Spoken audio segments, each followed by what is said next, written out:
What's up? Good morning, Mike. Good morning. Good morning. What is up? Good morning. It's October 2nd. Do you know what that means? Well, I don't know what it means to you, but I know what it means to me. Oh, what does it mean to you? It means that there are only 90 days left in the year to make it happen. Yeah, it's a good point. You weren't going there. That's where we were going. It is pro time. Yeah, where were you going? It means that my wife is now putting pumpkin spice into everything. Like my coffee. My coffee's got pumpkin spice all up in it. Oh my God. Halloween officially started yesterday. I'm so happy. Like literally. Like I got up yesterday. It was like October 1st. I'm like, oh my God, it's Halloween. I went and I started organizing and getting all my Halloween costumes out, which I have like 30 of. Like I have a closet just for Halloween costumes. I'm so excited. Yeah, for those of you who don't know, Mike's big into Halloween. Like there's a Halloween hard. There's a video of us floating around where you're dressed as a giraffe and I'm dressed as a hot dog, and we're doing the Mickey Mouse hot diggity dog dance. Yeah. True story. The stuff of legends, Mike. I know. The stuff of legends. The stuff of legends. Yeah. And there are only 90 days. As of this moment, there are 90 days left in 2021. For anybody that's watching that's a small business owner in sales or anything of that nature, guys, this is it. Like this is like what Austin said is pro time.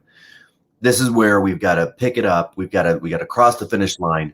You know, we've got 4 holidays coming in a row between Halloween, Thanksgiving, Christmas, New Year's. It gets super easy to just take an extra day or 3 days or 5 days. Right. It get like, especially when we get towards Thanksgiving. So Thanksgiving itself, right? It's a Thursday. It's one day, but it's easy to take the week. Christmas is easy to take the week. New Year's easy to take the week. And then we're setting ourselves up for some monumental failures in January, February, March. Yeah. It's really, we call it pro time because it's the fourth quarter, and the fourth quarter is like when you win and lose things. So it's like, it doesn't like, it's kind of paradoxical on both sides. Like whatever you did in the first 3 quarters, you can wipe it out by not keeping the pedal to the metal on your goals or whatever it is that you're running towards your life. And on the flip side, no matter where you are, even if you're behind, the truth of the matter is you can catch up and you can take the lead in the fourth quarter. Anyhow. No, that's the truth.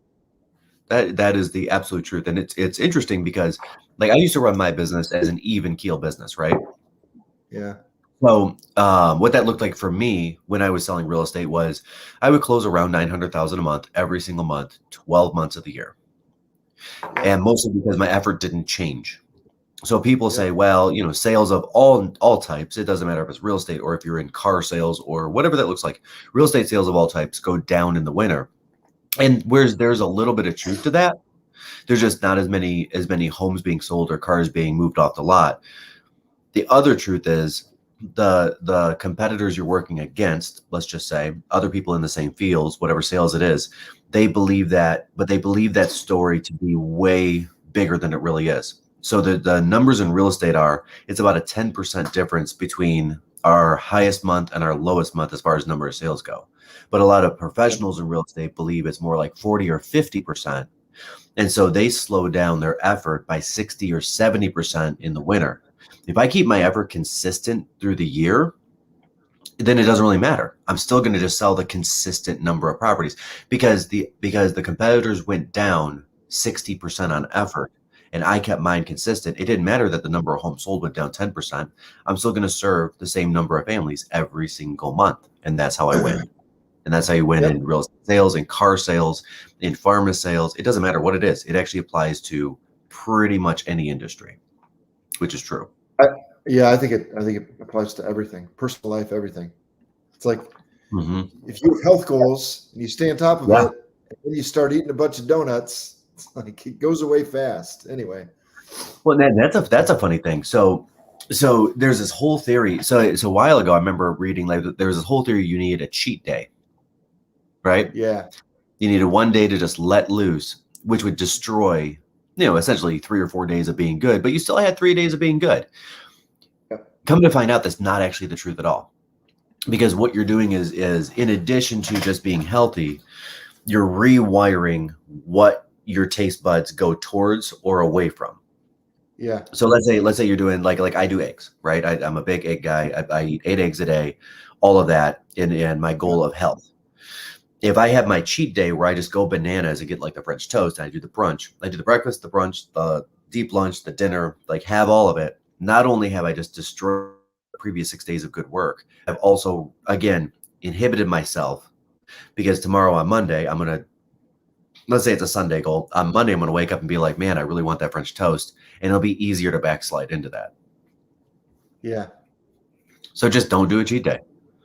Just It's be hard to good get every back day. on the train. It's like you have a cheat day on Saturday.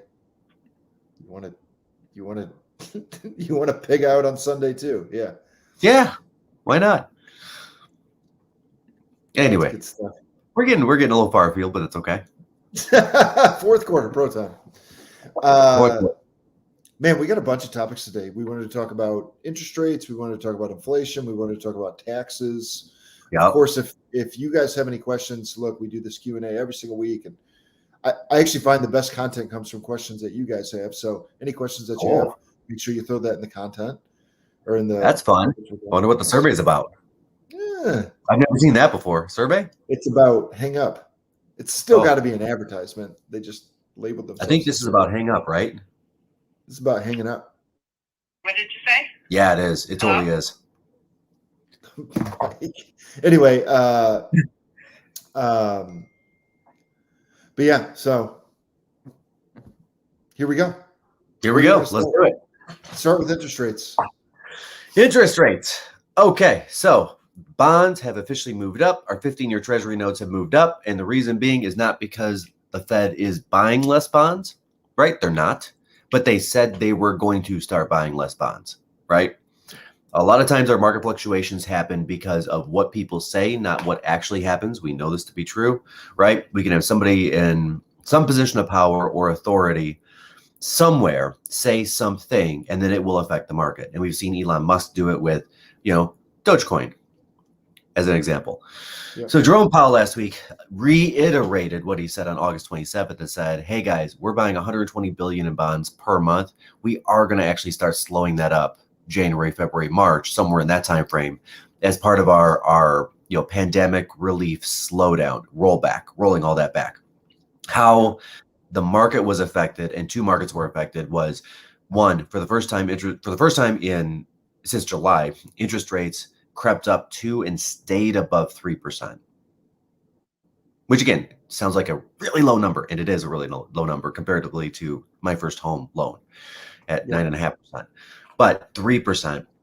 And the Dow and the NASDAQ took a little bit of a nosedive and a hit because of that and inflation.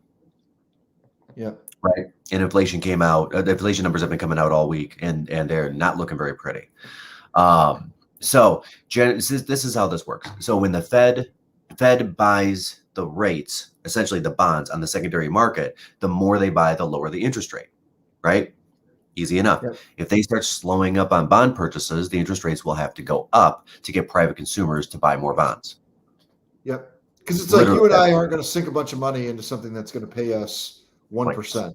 Yeah. Right. So if you want to slow it up, it's but people will sink money into something that's going to pay them 3% and it's guaranteed. Yeah. You know what I mean? But people won't.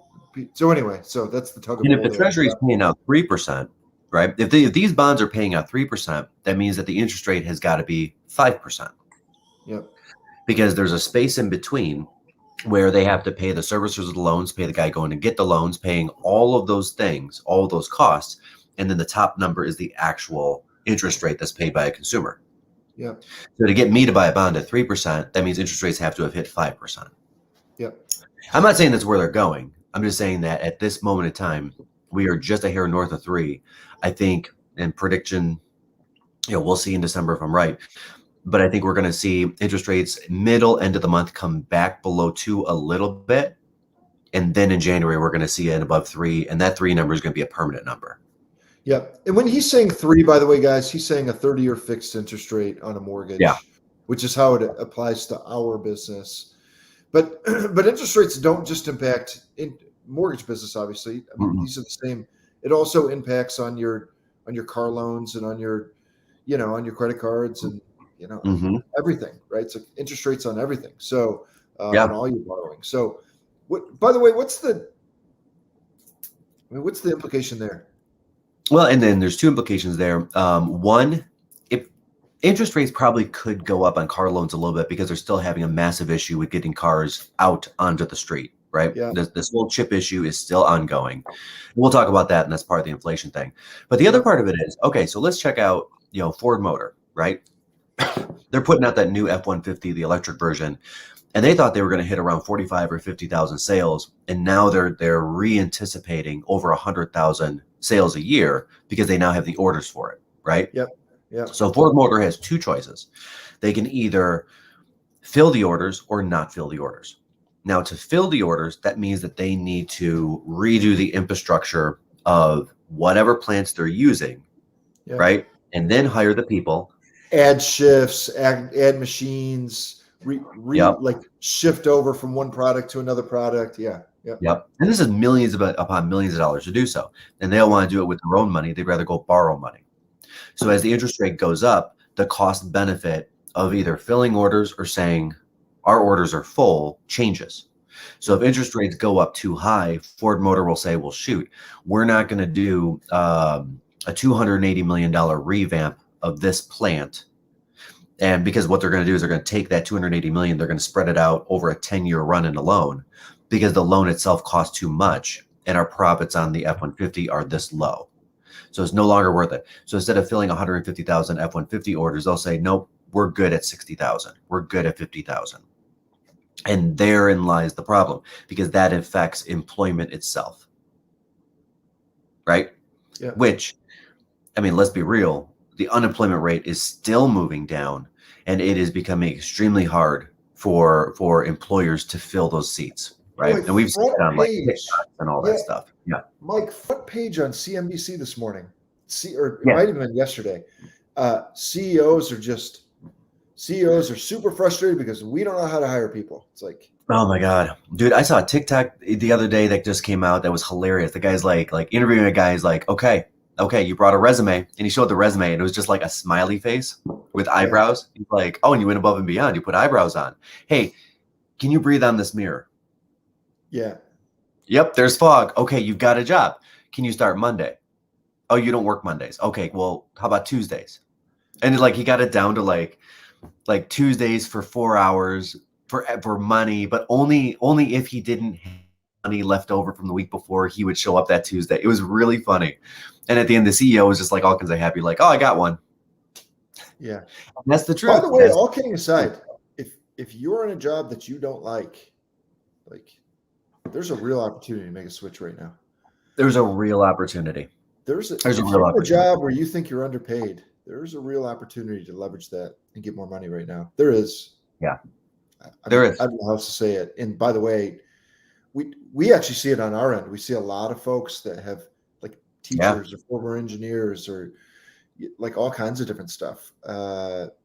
And they go, we don't want to do this anymore. And I want to check out real estate. And they come and work with us and have a ton of success. So we experience it all the time where people switch careers. But look, if you're teetering on that leap for anything that you want to do, I do it. That's the truth. So I don't know. I'll say, and all the studies that still show the same thing, right? Yeah. Money itself is a secondary thing that's most important to people. The culture and where they work and what that looks and feels like, the respect that's given, how they're treated, that's still number one and should be number one, in my opinion. Because, okay, and there's a reason for this. So you're spending, let's call it a third of your life, 8 hours a day, 10 hours a day, whatever your workday looks like, a third of your life in this environment. Yeah. And then you go home and spend a third of your life with your family. And then you spend a third of your life asleep. Let's just call it. I know that's not exact numbers, but let's just keep it simple like that, right? If you wake up every day and you go to a place that you really dislike, you're making money, but you dislike for a third of your life, when you get home, you can't tell me that's not going to impact your relationships with your family. You can't tell me that. You can't tell me that if you walk in the door and Austin, tell me I'm wrong. You've got kids. I don't. But if you're at a place that you dislike 8 hours a day and you walk in the door and you see Ace there, you can't tell me the previous 8 hours doesn't affect your relationship with him. Yeah, no, there's a real. I mean, this is psychology 101, Mike. It's called Yeah. displacement. It's called displacement. Yeah. You have a crappy day at work, or somebody's a jerk to you at work, or you have just a bozo as a team member, right?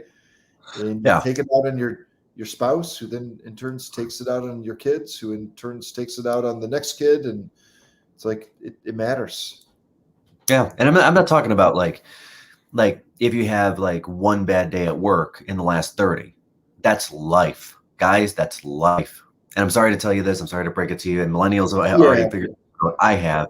Whatever is after millennial, Gen Z, or whatever it is. Gen Xers already know. I mean, we saw them with the grunge and all the stuff like back in the 90s. That's just life, guys. A bad day is a bad day. Not all the days are going to be great days.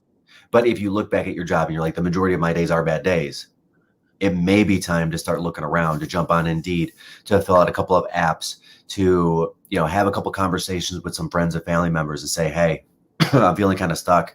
I need to make a shift. Who do you know that I should know that can hook me up in this field? And I'm not advocating people like just walk off on their jobs, but I am saying if you're going to pair the culture of the work, like how you feel and how you're treated at work, with the money, now is the time to do that. Yep. Now is the time to do that. People of skill, people that are hard workers, people that really do give it their all are getting paid a premium right now for what they do, whatever it is that they do. Yep. Literally whatever it is that they do. It's interesting. Yeah. It's really interesting.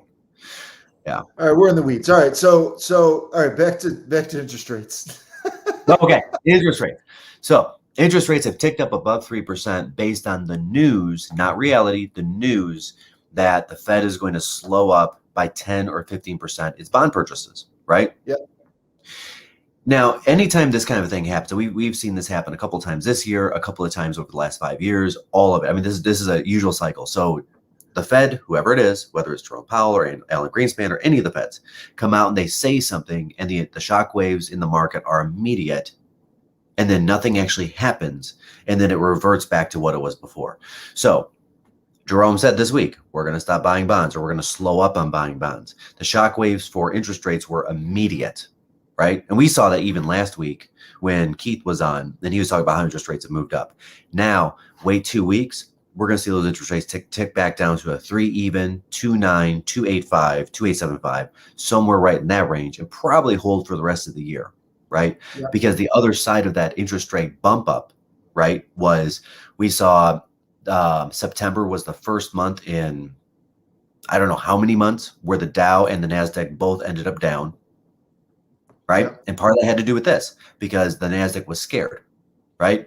Part of it also had to do with supply chain and inflation, because if interest rates go up, inflation goes up, and that's a problem. And that's a really big problem. So if you're a home purchaser or if you're a home seller, we've got, in my opinion, 120 days of runway where we've got max affordability by purchasers to be able to both get the lowest payment, which means pay the most for a home. Yep.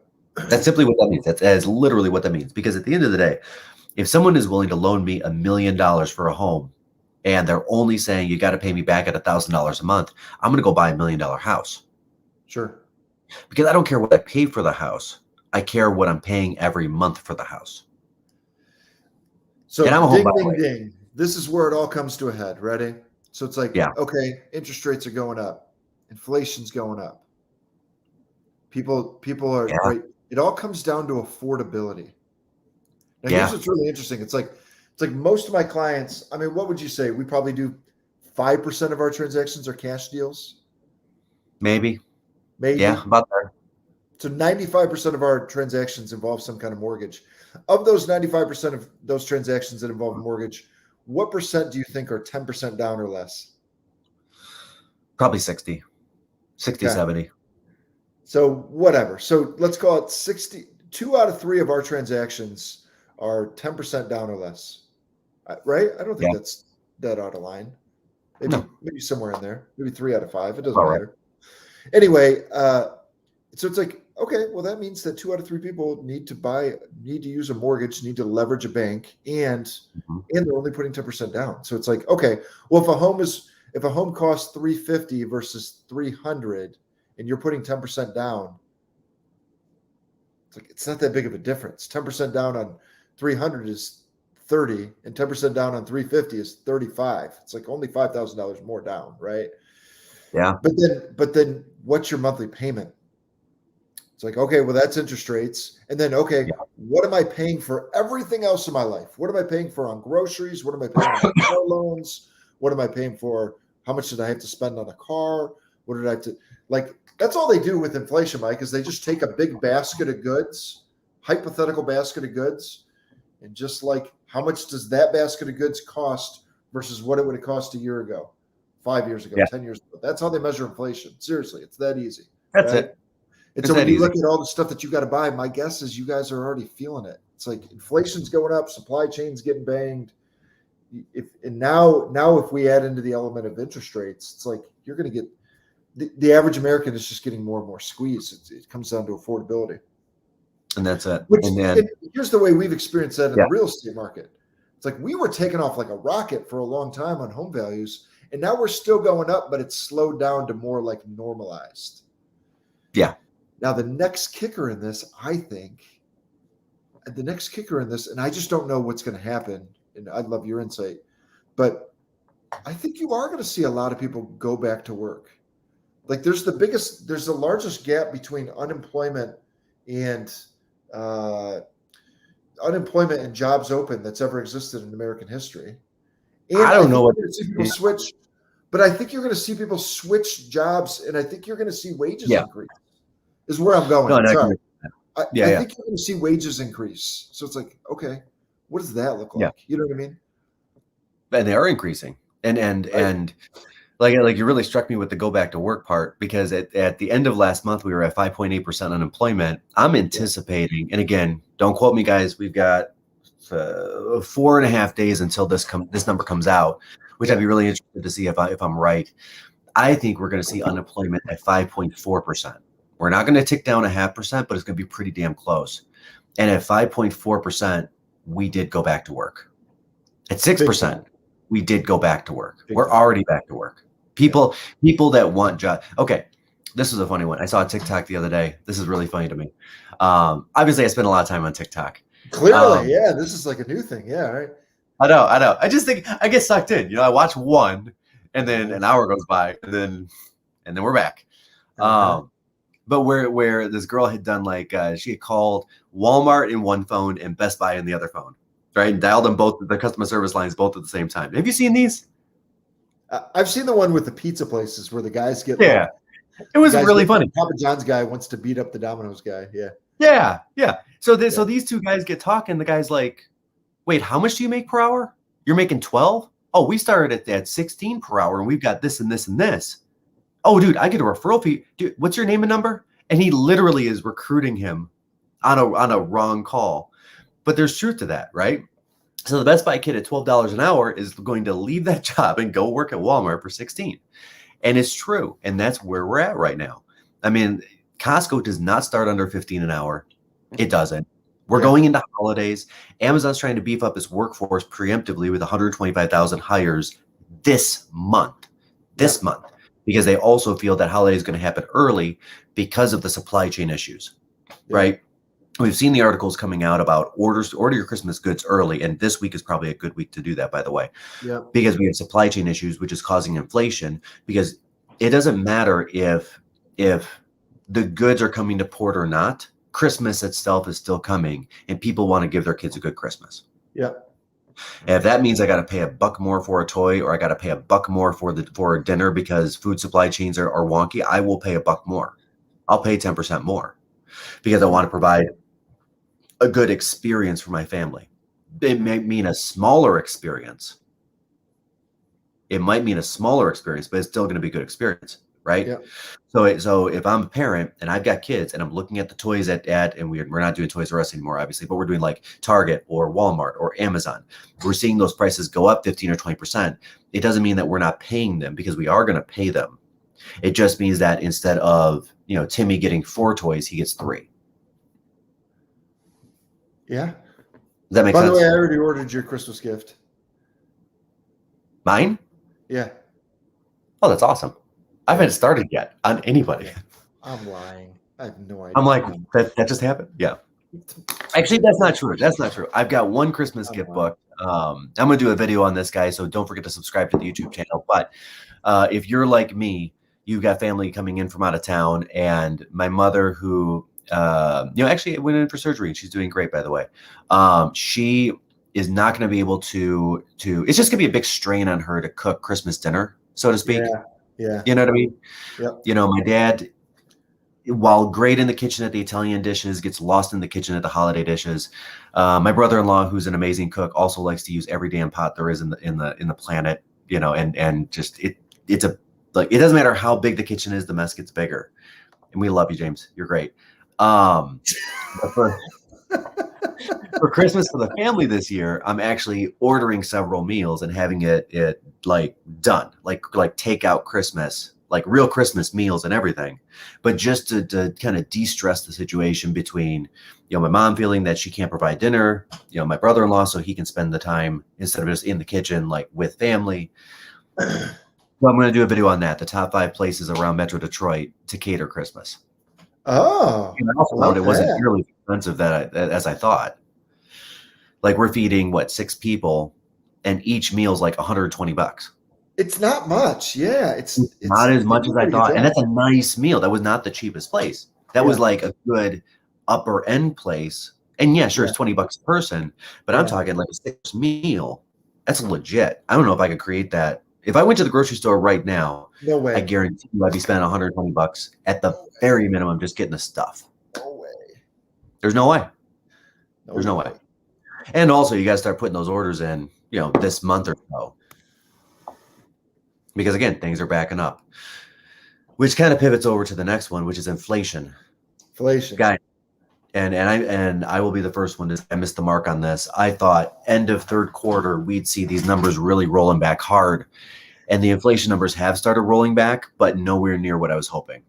No. So we saw above 6% inflation at one point in the year. We saw down to 5.4% in June. We were seeing in the mid 4s in July, which again, bear in mind, inflation is usually 3% per year, not 4 or 5% per month. Not 4 or 5% per month. And that's what we've been seeing. Now, we've all seen well, maybe not, but if you're looking at the news at all, we're seeing all the ports, doesn't matter if it's Atlantic or Pacific, but all the ports and all the ships docked out there, unable to get into the ports and get their goods done because the ports themselves are just overwhelmed, right? I read an article the other day showing that. Have you seen some of these pictures of these ships just parked out in the ocean? Just parked out there. Wild. Yeah. Yeah. So it used to take 40 days to get something from China to here for a Target or a Bed Bath & Beyond or whatever store it is, which we'll talk about that as well. Now it's taking over 90 days. So almost 2.5 times the amount of time. And it's only because the ships are being docked out there for almost 2 months waiting. Yeah. Just waiting their turn. Right. I've got past clients, I've got friends that are in the industry that are in supply chain industry, and some of them are literally flying out to LA and flying out to DC and flying out to Florida and flying to these ports to negotiate the release of their goods for their company. And it's no longer like a pick up the phone and say, hey man, can you do me a solid? It's a, hey, I'm going to get on a plane and go fly out there and go to the Port Authority and see if I can get our goods out for our company, because our company might fold without this stuff because we're a smaller business, not Target. And these are real things that are happening right now. If you've got anybody that's in supply chain, ask them. It is not fun. Big time. Yeah, big time. It is not fun. And that inflation is, I think, the reason why. Can I tell you my fear? And yeah. I'd actually like maybe your insight on this, and maybe you don't have insight on this, and I'm just going to put you on the spot, so I apologize. Sure. Here's my fear. It's like there's a when you look at anything in life, there's a hockey stick graph. It's like things happen very slowly, gradually, boom, all of a sudden, right? It's just how it works. And so one of the things that I worry about is like I wonder, is there a point of no return where this just becomes runaway inflation? There is. And like there is. And so what kind of stop mechanisms Now I know the answer to this a little bit, but what kind of stock mechanisms exist to slow down inflation? Well, and it's interesting because runaway inflation generally happens for one reason. And when I say runaway inflation, I mean runaway permanent inflation, where it just doesn't roll back. Where it never goes back. Sure. Okay. Yeah, and that's the devaluation of that currency. Yep. Right. And we've seen that happen 3 times in the last 100 years, 2 times more recently, just in the last 2 decades. Yep. One being, of course, Germany in the 1920s. Yep. Right, which arguably led to the creation, or at least the opportunity for a Nazi Germany to exist.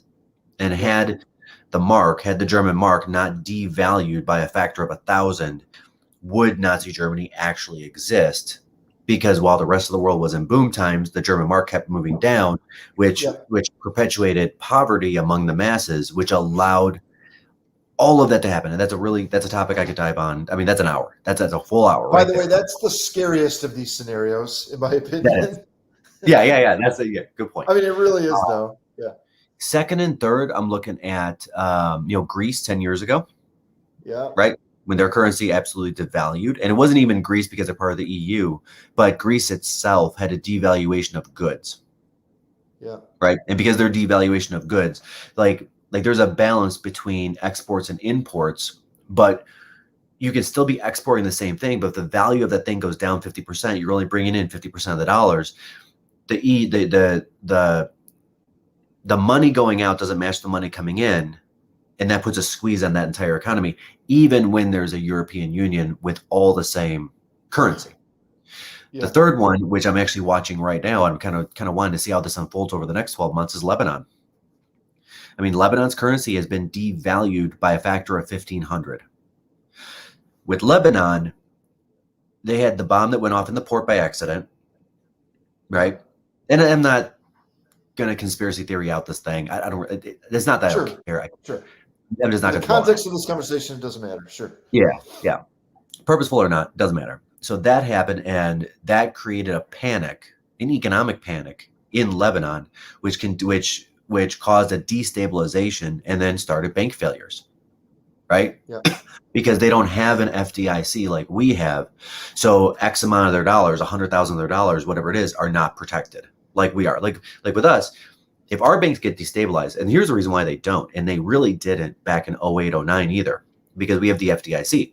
Because before, during the Great Recession, Great Depression, the government came out and said, hey, we need to restore the faith in the banking system. So to do that, we're going to guarantee X amount of dollars. If the bank goes under, we'll give that back to you. Right. And that's why when we go to a bank, we don't think twice. Like as Americans, we don't think twice that bank's going to be there tomorrow. Other countries, that bank may not be there tomorrow. Like legitimately, which is a scary thought because we don't even think in that realm of existence based on the date we were born and what was happening all the way from then to now, right? So to get back to it, the devaluation of a currency is the number one reason for long-term runaway rampant inflation, right? And I don't think that's going to be the case this time. Yeah. Because what we're really seeing is a lack of goods to market.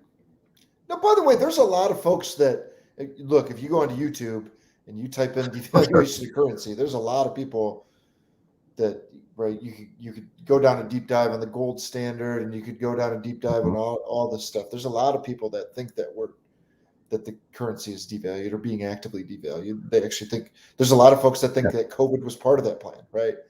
Yeah. But anyway, there's no reason to believe that. Hey, all the conspiracy theorists are out there in the world. I'll tell you this. You can find the conspiracy to match what you're thinking. That's fair too. I mean, seriously, like if you're thinking, hey man, is this conspiracy a real thing? If you Google enough and you YouTube enough, you'll find 5 videos matching and reinforcing that original thought. So do that if you want to. That's cool. I'm not going to. I'm going to use thoughts from many thought leaders in the space that have the degrees, that have, actual science behind it, that can show me what's actually happening. Hey, Rodney. Yeah. By the way, killer talented team. I know a bunch of people on Ronnie's team, and I know Ronnie personally. Killer talented team. If you guys are considering hiring those guys, do it. They're great. If you're considering whether or not to hire us or Ronnie, hire us, but they're great. True. True. Fair enough, right? But anyway, All right, we talked about what have we talked about so far? okay, today? outside of like a super runaway, where like the whole thing, like what about now? Look, we weren't alive for the '70s when interest rates went rampant, but like in inflation went rampant. But like, is there a scenario that exists where it's like where this thing really picks up steam? I mean, really picks up steam, or are we already in the middle of it? You know what? Slow down. You know what I mean? There is and there isn't. There is and there isn't. And here's what I mean by that. So the federal government has more abilities and more controls than some of the other governments out there when it comes to economics. Okay. So as an example, like take, just a simple grain, right? And this happened back in the 50s where we were overproducing grain to the point, and the farmers were not pivoting fast enough. So the government was doing a guaranteed purchase of the grain at a certain price to buoy the market and buoy the prices if the prices fell too steeply, right? And then the government was taking that grain and shipping it off to other countries that really needed it, and selling it off that way, if they could sell it off, or using it as goodwill or whatever that looked like. But at the end of the day, we needed the American farmers to be buoyed, and the government stepped in and did that. Same thing happens on the other end. Through incentive programs or rebates or whatever that looks like, the government can move a market or move several markets if they choose to and if they need to. And again, not speaking politically, because I don't think it really matters whether it was this administration or the one just previous to it. I think we've got the right people that will move a market if needed. Yeah. And again, this is not going political left or right. This is going situational, where the people that are in Congress and in the Senate, right, they lived through 2007, 8, 9, and 10, when the government didn't move the markets the way they should have in the beginning. And I think they've learned their lessons from it this time. And again, I'm not going political left or right. So what you're saying is that whatever, regulatory agencies can manipulate markets on the subsidizing side, right? And what they can do is they can scale back the amount of government purchases that are happening, which then in turn floods the market with more supply, which then in turn brings prices down. And that's it. Okay. And I mean, a good example of that in recent times is E85. Yep. I don't know if anybody remembers E85, but it was like the gas alternative. It's like making oil out of corn. It was a big deal. 25 years ago? Yeah. Yeah. And the government subsidized it roughly. I remember driving through cornfields and it'd be like, this corn is specifically, right? Do you remember that? Driving through cornfields and here locally and go, this corn is significantly or specifically for E85 gasoline. I was like, that's interesting. So it actually costs around $2.50 a gallon to buy an E85, right? Yeah. But if you went to the pump, it was $1.50 because the government was subsidizing a full dollar for E85. Because at that time, gas prices were hovering between $2.20 and $2.80 a gallon. They were really fluctuating wildly. At $2.80 a gallon, would I pay $2.50 for E85? Sure, I would, absolutely, if I had an E85 car. But would I go get an E85 car to save 30 cents a gallon? No. Now at $1.50, okay. At $2.80 or $2.50 a gallon for gas, if I'm saving a full buck a gallon and I'm driving a Suburban, I am going to buy an E85 equipped Suburban. Yeah. They can move the market. Like literally, the government can move the market if they want to move the market, however they need to. And we're seeing that with electric vehicles as well, and those rebates. Yeah. But by the way, so this sentence is going to be. It's like there's going to be the end of this statement I'm about to make is a trust the government statement, which a lot of folks don't want to do. I don't want to do that. I know, but ride with me here for a second. Yeah, because it doesn't make it any less true. Think about in your life, Mike. So think about go back and think about what 19-year-old Mike Perna was doing versus what 40-year-old Mike Perna is doing. And all of these little lessons that you've had to learn the hard way, and I do mean the hard way in your life. And I'm not putting your life on blast, My life Sure. is exactly the same. As a matter of fact, sometimes I say that when we've got a team member, like if we've got a 25-year-old team member and they're arguing with me about something, I'll go, hey, how much more do you know than a 10-year-old? And they'll go, I mean, I wouldn't even be able to quantify that. And I go, exactly. I'm 40. I got 15 years on you. I can't even quantify how much more than I know than you. It's, by the way, one of the reasons why I shut up when an elder is talking. It's like someone's got 20 years of experience. It's not just it's like it's the way they think and the way what they've seen, because everything is cyclical, right? I got a neighbor across the street. He's in his 70s and he owns restaurants. And just like when he talks, I shut up. It's, you know what I mean? There's just something to be said for wisdom. And now our country is reasonably young, and yet we're on the forefront of things. Like the United States of America has learned a lot of hard lessons and really tough lessons. And so my point of this is like, we've built in as a society a lot of stopgaps, and we do it better than anybody in the world, by the way, in my opinion. We built in a lot of stopgaps in order, and we're not perfect, but that is the learning mechanism to make sure that things don't go crazy. And that's one of them, the government subsidies on goods, and so that we can lessen that up. The tug and pull of interest rates, right? There's just like a lot of stopgaps that we've created as a society. Now, when one of those fails is when it's like, whoa. That's what happened in the Great Recession here recently. The banking stopgap and the in just the integrity of the paper that banks were buying, like that stopgap failed. It's like everything crushed, right? But it is interesting that we have created a lot of stopgaps. Am I far off? No, and I don't think that you are. And one of the other, my intent isn't to sound naive. No, and I think, well, and what comes to mind, another stopgap is let's take New York City or some parts of California where there are subsidized rents. Yeah. Right. There's a stopgap because most people cannot afford to actually live in New York. Yeah. Like right now, at this point, like if you have an average job in New York that pays an average wage, you can't live within 1 hour of your job. You cannot. But with rent subsidies and rent fixes and rents not being able to increase, and we've seen that in the movies and stuff like that, where people make fun of hey, I was declared dead, and the worst thing that happened to me was I lost my rent subsidy, so now my rent's double. That kind of a thing. Yeah. I saw that in a show actually, but there's real truth to that and what you're saying, and then I think another part of that is.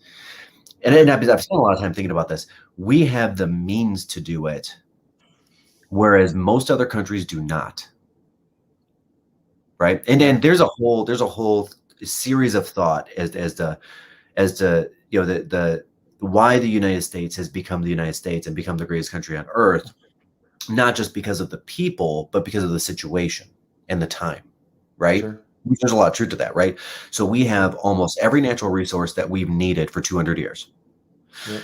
And yeah, sure, we need to go mine nickel, and we need to go mine aluminum and some other things for the next 50 years out of different countries. That's absolutely true. But up until, let's say, 10 years ago, we've literally had every resource, right? Yeah. We've had a stable government for 200 years, right? Which is not nothing, by the way. It's not a lot of countries that can say that. No. Yeah. In the last 170 years, we have seen 2 days of attacks on our soil. 2. Yeah. 2. Yeah. September 11th and Pearl Harbor. Yeah. And Pearl Harbor. There are not a lot of other countries. Before that, it was like War of 1812. I mean, it was like. Yeah. I mean, other than the Civil War. Yeah. Yeah. I mean, think about that. That does not go a short way, right? Huge advantage. Look at France and look at Italy and look at Spain and even England, who, they may not have been invaded, but they were definitely bombed every day for years during World War II. We have seen an immensely low number of strife days on this soil. The wars that happen are external, and we go to them. They do not come to us, and they don't hit our infrastructure. Right? Now, the question, of course, is going to be, what do we do going forward? Because we still have plenty of natural resources, but we don't have all of them that we need now. Yeah. Yeah. We have infrastructure. When I say infrastructure, I mean we have the ability to turn on factories. We have the ability to create things. We have the ability to do all these things. But so do 5 other countries now. Yeah. I think we're entering out. I mean, if we're going macro, if we're going like 30 years out, again, I'm going to contest that our single biggest advantage is our education system, our school system, our ability to create thought leaders, our ability to create scientists, our ability to attract minds from other countries. Because I think it'd be naive to say that we are the only ones that have the minds. We're not. Other countries do. There are people that are very, very intelligent, born in other countries, but at this point, we are attracting them to Stanford and Oxford and Yale, or not Oxford, and Yale, and U of M, and those educational systems where they get the education, but then they stay here. Yeah. And I think that is the competitive advantage going into the future, is basically our ability to create. I mean, and look at it, right? We've created created the conditions in the environment and incentivized innovation in a way that nobody's done. So anyway, yet. And then a lot of that goes to, for the last, let's call it up to 2015, Silicon Valley only existed in Silicon Valley. Yeah, it's a good point. And it was thought to be an outlier. Like, there will never be another Silicon Valley. But come to find out in 2015 and forward, there are now 3 more Silicon Valleys across the world. Yep. I mean, Israel. Yep. Let's be real. Their R&D is amazing, right? Yep. There's one coming up in South America. Buenos Aires is supposed to be another tech hub. There's Austin, Texas, which has become a tech hub. And then Shanghai, China is becoming a tech hub. Yeah. It's interesting. I don't know where we're going to go in the next 30 years. Yeah. Yeah. But keeping on that point, man, I went way far afield. I'm sorry. I just went like 30 years into the future. One of the other things I did want to talk about was the reason home values are not going to bubble and crash 5, 10, 15%, or whatever it is that people waiting around are thinking of. And there really is only one great reason. There are many, many great reasons why they're not, but there's one reason that comes to mind. Yeah. Rents are way up. Way up. Way up year over year. I mean, and generally speaking, we see rents go up 2 and 3% per year. 2 and 3% per year. Rents have gone up 23% year over year in most metros. 23%. Right? In most metros. The national median is up almost 14% year over year for all areas in the United States, even the areas that suck. And by suck, I mean like rents just stabilized or they didn't do anything. But think about that, 14%. Let's just round that to 15%. So if that house that you're renting was renting at $1,000 last year, you got to go really something different. It's $1,150 this year, right? It was $2,000 last year. It's $2,300 this year. $2,300, yeah. And guys, that's no small move, because by the way, it's been going up. It's like that place that you're renting for $2,000 would have been 3 years ago. Would have been $1,500. Yep. Years ago, I rented this place for $1,200, and it popped up. I ended up I know the guy that owns the place, and sometimes I'll network with him. And I called him and I go, how much is that place renting for now? And so I probably rented it, I don't know, 8-10 years ago. I was in a transition period in my life. He's renting that place that I rented for $1,200. He's renting it for $2,400, double. I was like, dang, that's crazy. Really? Well, he gets it. Well, sure he does. Yeah, he gets and why wouldn't he? Why wouldn't he? I actually think there's an environment. I've been talking about it. I bought a rental property. That I closed on 2 weeks ago.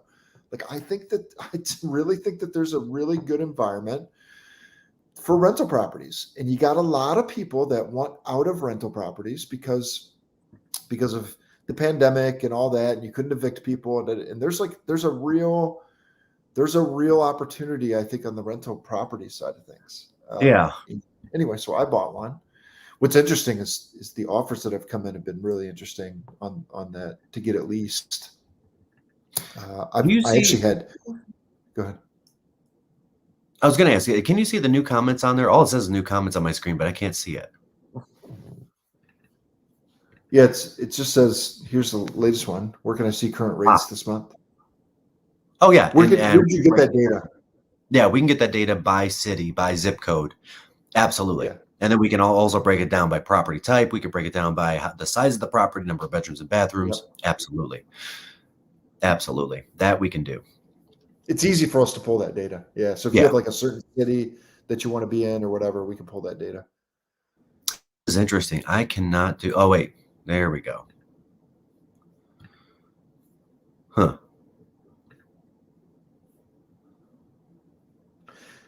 Man, so one of the, I don't know, I think maybe I told you about this. One of the offers that came in to rent this house that I just put on the market was a short-term. There was a family that was from an insurance company. So there was a family that was displaced by a fire or something in their home. And so they came in and they're like, they essentially offered me like 50% above rent rate to rent the property for 3 months with the option to go month to month after that. And she goes, look, it's wintertime in Michigan. You're probably getting this for 5 or 6 months. And like, I'm like, holy cow. And they come in, they furnish it, the whole thing, right? Yeah. I'm like, holy cow, really? It's interesting. I mean, the creativity around it is interesting. Did that come up? Yeah. Okay. There we go. Check out this national rent growth from March 2020 all the way over to now. Look at that. 1 bedrooms up 10% from May, essentially 8% from May to today. Almost 14% from March to today, this year. This year. It's craziness. It's craziness. The median 1-bedroom rental price now sits at $1,352, while for 2 bedrooms it's $1,663. Since March 2020, 1-bedroom rent has risen 10.7%, while 2 bedrooms have risen a whopping 13.1%. For context, rent hovering around 1% during 2020 and 2019 was flat over a year basis. Wow. Yep. And this is where we're at. I mean, this is where we're at right now. I've got, Business Insider. They put out an article the other day, which I thought was very insightful. How do I stop that? And then share screen, go to the Chrome tab. Zumper. Oh, that's interesting, Suzette. That's interesting. Yeah. The insurance rentals. You've had experience with that? I'm really considering it. They want to give me a lot of money, potentially.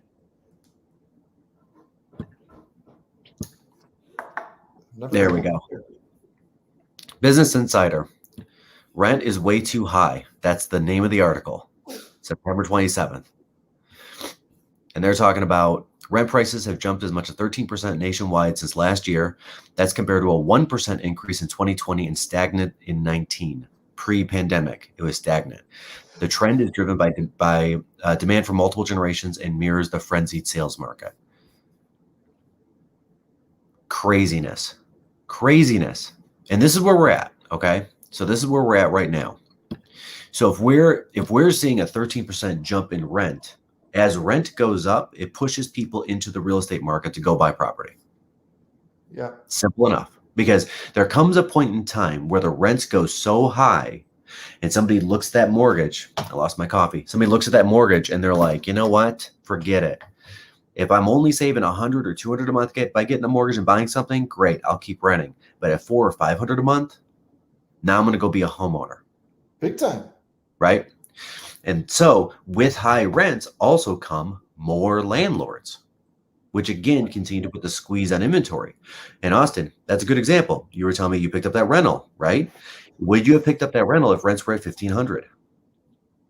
No way. The math wouldn't have worked. Nope. How about $1,800? The math worked so well, Mike, that I was like, I have to do it. It's just a no-brainer. That's right. Yeah. And because you bought that home, who was not able to buy that home? In my defense, Mike, my mother said the same thing to me. In my defense, another family. I know. No, I'm being funny. Because my mother said that. She was like, the inventory is really low, and you took that away from another family. I go, in my defense, that home was on the market for 30 days, and somebody else could have bought it. You didn't. It's No. not my You didn't take fault. that away from anybody. You didn't take that away from anybody. And to be clear, you didn't take that away from anybody. I know. I'm teasing. You didn't. But it's one less property that's on the market, No and it's doubt not about it. you. Yeah, because think about this. They're going to be. We're going to see 6.1 million sales, million properties exchange hands this year in 2021. It's where we're trending to. It's what we're going to end up at, right? I've got 90 days left. I'm sure the data is right. If not, if I'm off by 100,000, great. I'm off by 0.01%. Oh well. Austin Pothast buying one house is not going to tank the market or change the market. It's not. It's not. Correct. Zillow, who are now themselves, new data is reporting showing that they are buying almost 8,000 homes a month. So several months ago, the data was reporting that institutional purchasers like BlackRock or the iBuyer systems, the Open Doors, the Zillows, that they were buying 8,000 a month total. Now I'm seeing data showing that Zillow bought 8,000 last month. Now you do that over the course of a year, plus Open Door, plus all the other programs out there that are buying, plus all the institutional investors like BlackRock, where a lot of international money is coming in, and then you've got the guys that are out there buying 5 or 6 homes a year themselves, which I'm not one of, but they're out there. Yeah, the compound effect of somebody coming in and buying 8,000 homes a month over the country, and another 4 or 5 companies buying another 8,000, and then a whole bunch of investors buying another 8,000, 25,000 homes a month, that does have an effect. Yeah. And again, when rents went up, 2 things happened. It pushed more buyers into the market and is continuing to, because we saw these rents go up only over the last 12 months. So next month, we're going to have a bunch of renters that are like, hey, I want to release this place and I'm paying $1,700. And the landlord says, actually, the rent's $21 this time. Yeah. And they're going to say, shoot, I better go buy something because I can buy something at $1,500. And then they're going to go out into the market, and there are more landlords picking up property because the rent's $2,100. Yeah. So it's a self-perpetuating system. Yeah.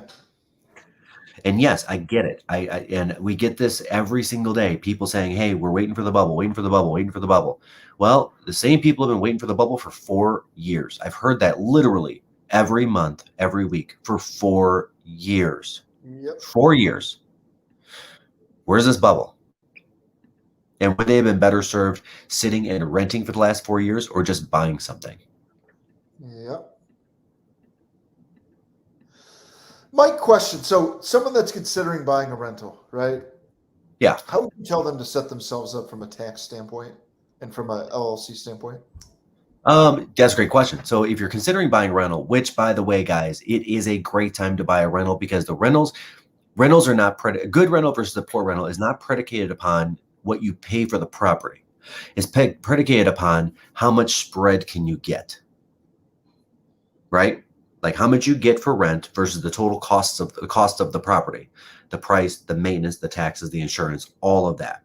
Yeah. Right. And yes, we can go way deeper on this subject, but I'm just doing a cursory glance because I want people to know that it is an actually great time for people to buy into rentals. Yeah. Yes. And just, I want to dwell on this for just a second. Yes. Okay. In Nashville, in Phoenix, in certain portions of Florida, in certain parts of Nevada, yes, it is hindering agents' regular business a little bit. Now, and that's on a macro level. Now, on a micro level, and when I say micro, I mean some agents, it's really helping. Okay? Right? Because there's always the land of the haves and the have-nots whenever a change occurs. Always. Right? So here's what I mean by this. So in Nashville, they're picking up 2,000 homes a month right now. It's their single biggest market. Right? Now, when they go in and make an offer, they're also charging a 12% service fee on average, which is craziness. Yeah. So one of our mutual friends that does a ton of business in Nashville pulled up, and I saw what they were like, what the top price was, which actually looked pretty fair. But then when I dug into it, there was an 11.7% service fee, and then they reserved the right to do the home inspection. that's going to show another 15 or 20 grand off, because they always do. And at the end of the day, that owner is going to look at that and say, well, I'm all the way this far down the rabbit hole. Maybe I'll go for it. Or they're going to say, nope, I'm going to do the right thing and put it on the market for 5 days because Nashville's hot, as they should, right? It's going to be one of those two options. If they decide to go to Zillow, then Zillow picked up that house. And yes, it did take a unit, or it did take a sale, a transaction away from an agent. But more likely the guy's going to say no, because I know I can get more, because even though, let's say 500,000 was fair, once I move it down 12% plus another 15,000 on the inspection, I'm leaving 30, 40 grand on the table. And the right thing to do for my family is to go through the pain of cleaning it up and putting it on the market for a weekend. That's now the right thing to do. Now, an agent is going to get that business. Does that make sense? Yeah. And what Zillow is going to do is they're going to turn around and sell that data to a specific agent partner in that market. So whereas other agents may have lost out on that potential sale, that one single agent that is partnered with Zillow is going to get many more sales. Yeah. Does that make sense? I know it sounds like a weird rabbit hole to go down. Okay, Yeah. good. So I'm watching, because we don't have this in Michigan yet. We're in line, but we don't have it in Michigan yet, and we may not have it. And there's a reason why Michigan's a little more insulated than other states, and it's probably years before they even look at Michigan, because there are other states that have better ROI for them. But like, I'm looking at one of our counterparts in Fort Lauderdale in Florida, who has done a great job almost doubling their business by partnering with Zillow on this program. So when Zillow gets the rejection letter from the homeowner saying, no, I don't want to go with your offer, they sell that data to her, because they are somebody that wants to sell their home, and she can go get them more than Zillow is willing to pay. Right? Yeah. So yes, and that is not just a Zillow thing. We are in real estate turning into a large land of the have and the have-nots. Sure. It just is what it is. It just is what it is. It's the natural way of things over time for any company or any industry, right? It's just natural. And what that looks like here in Metro Detroit, and what it looks like in Michigan, is it used to be the average person, the average real estate agent would sell 6 homes a year on average in Michigan, which, yes, is a very low number. Now we're down to 3.8 homes. Is it 3.8? Yeah. God, even 2 years ago it was 4.8. Yep. And Real Trends came out with new numbers. Well, the average real estate agent in Metro Detroit does 3.8 transactions a year. That's it. Wow. Now, it's funny, because our transaction count, our volume, our closed sales, we're all up over 50%. Yeah. And we are on pace to have the 5th most homes sold nationwide on record of any year in the last 50 years. We're not the top, but we're definitely in the running for a lot of homes sold, right? Yeah. Just in general. But what we're seeing is the per agent productivity, how many homes an agent is selling, or how many families an agent is working with, is going up for the agents that are working on teams. Yeah. And going down for the individuals. Yeah. I mean, in Austin, you and I had this conversation the other day. We were talking about, it was like a month ago, we were talking about a specific agent. I'm not going to name a name, mainly because I don't remember his name. But he went to a different brokerage, and he was selling X amount of homes per year. Let's call it, I think we were talking about, he had sold like 8 million or 7 million worth of real estate 2 years previous. Yeah. And this year, he's going to maybe hit 5 million. Maybe. Right. Now, what's interesting is that 3 million in home sales. I mean, the number of sales and the number of sales and the volume did not go down 40%. It's that 40% was soaked up by the bigger players in the market. Simple enough. I mean, that's it. Like, we're literally going to sell more homes in 2021 nationwide than we are in 2020 or 2019. It just is what it is, right? Just is what it is. So by that, if there are more home sales happening, wouldn't logic dictate that if you're doing the same thing, you would go up by that extra 5% or whatever that is, instead of down 40%? But our sales have gone up 50%. Our units have gone up 40%. Well, all that's got to come from somewhere. And I'm not trying to be negative, I'm not trying to be mean, but this is where we're going, Just, is we're going to the land of the bigs. And we're not the only ones seeing this. We're not the only state seeing this, right? I just spent 2 days with my coach, listening to and talking to people in the industry that are pretty amazing, by the way. And I'm watching them and I'm looking at their numbers and their growth over the last 3 years. And they are so significantly outpacing the market. The numbers have got to come from somewhere else but just the market, right? So to put that another way, home values went up, let's call it 20% year over year as a round number, right? So logic would dictate if they sell the same number of homes in 2021 as they did in 2020, the volume of home sales would only go up 20%. So let's say somebody sold 100 million worth of real estate. This year they'd be selling 120, but they didn't. Some of these guys are up from, like a gentleman in California is up, even though home values in California in some parts of it have remained stagnant these last 12 months. He's up from 400 million to 550 million. That makes no sense. The dollars have got to come from somewhere. Anyway. I like that. Well, that's branding. Yeah, that's name recognition. That's branding, and that's it, and that's exactly it, right? And that's the goal, right? And that's where we're going with it. And that's where these big companies that have the dollars to push into the branding are going to win the game over time. Yeah, this is the game we're playing now. Whereas, and again, and Austin, stop me at any time because I'm just like on a tangent. We're not going. Just Jazz. Here's what you did. You pressed the button. It's like you wound up the toy. All right, keep going. Yeah. Okay. But that's where we're at, right? We're at that point in time where we got to think like Pepsi. We got to think like Coke. We got to think like Cadillac. We got to think in a different way. Like, not to be offensive with anybody when I say this, but Cadillac commercials suck. I drive a Cadillac. My father worked for General Motors. Great. Okay, I want to get that out of the way. I got a new one for the electric that I really liked. Okay, the Lyric is pretty cool. But what it is it's branding, because people do associate Cadillac, and by the way, Cadillac did this so well they almost messed it up really badly. They associate Cadillac with quality. Yeah. And if you don't think so, I mean, just look at anything. I mean, hey, is the Cadillac? You want to go golfing this weekend over at Rackham? Is the Cadillac golf courses in Cadillac golf courses? Yeah, sure. It's just the same. Nobody says it's the Mercedes of golf courses. Nobody says it's the Bimmer of golf courses. Nobody says any of that stuff, right? Yeah, nobody said it. And that's the good side. And the good side is Cadillac doesn't necessarily need to reiterate some of their messaging. They can just show a car and show how cool the interior is, and that's it, right?